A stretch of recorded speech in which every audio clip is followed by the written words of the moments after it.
السلام علیکم۔ عراق کے مرحوم صدر صدام حسین کی پھانسی کو اگرچہ 18 سال گزر چکے ہیں، لیکن ان کی لاش اور تدفین کے مقام کے بارے میں اب بھی بہت سے اسرار ہیں۔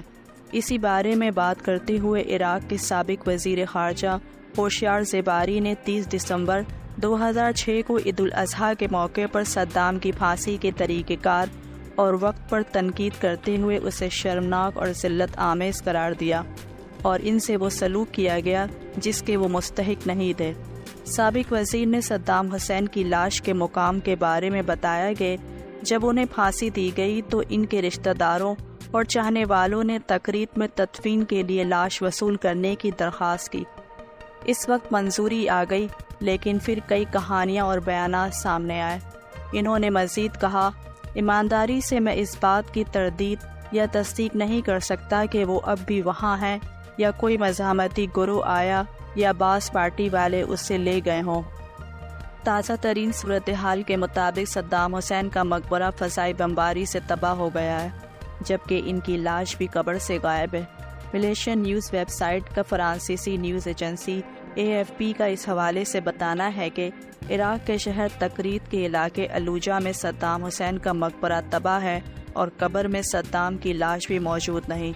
رپورٹ کے مطابق سابق عراقی صدر کے قبیلے ابو نصر کے سربراہ شیخ مناف کا کہنا ہے کہ صدام حسین کے مقبرے کی چھت پر موجود داعش کے اسنائپر کو نشانہ بنانے کے لیے عراقی طیارے نے بمباری کی، جس کے نتیجے میں مقبرہ تباہ ہو گیا۔ شیخ مناف کے مطابق وہ حملے کے وقت جائے وقوع پر موجود نہیں تھے، تاہم مقبرہ تباہ ہے اور صدام حسین کی قبر میں ان کی میت بھی موجود نہیں ہے۔ یاد رہے کہ 28 اپریل کو صدام حسین کی سالگرہ کے موقع پر ان کے قبیلے کے افراد اور حامی مقبرے پر حاضری دیتے ہیں، اور اسکول کے بچوں کو بھی سابق عراقی صدر کے سالگرہ کے موقع پر ان کے مزار پر آنا تھا۔ دوسری جانب علاقے کے سیکیورٹی چیف جعفر کا کہنا ہے کہ صدام حسین کی میت وہیں موجود ہے، جبکہ قیاس آرائیاں کی جا رہی ہیں۔ صدام حسین کی جلاوطن کی گئی صاحبزادی خالہ نجی طیارے میں تکریت پہنچی اور اپنے والد کی قبر کشائی کے بعد میت اردن لے گئی۔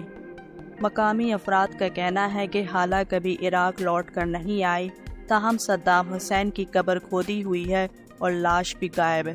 نہیں جانتے کہ لاش کو کہاں منتقل کیا گیا اور اس کے پس پردہ کون لوگ ہیں۔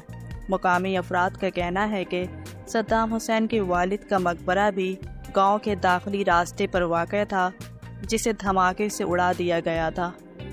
قابل ذکر ہے کہ 20 مارچ 2003 کو امریکی صدر جارج بش نے آپریشن عراقی فریڈم کے آغاز کا اعلان کیا تھا، جس میں بڑے پیمانے پر تباہی پھیلانے والے ہتھیاروں کی موجودگی کے بہانے تقریباً 1,50,000 امریکی فوجی اور 40,000 برطانوی فوجی عراقی سرزمین پر تعینات کیے گئے تھے۔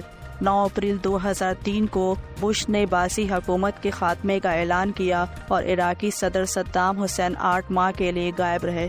بعد میں انہیں امریکی افواج نے ڈھونڈ نکالا اور پھر 30 دسمبر 2006 کو عید الاضحیٰ کی صبح انہیں پھانسی دے دی گئی۔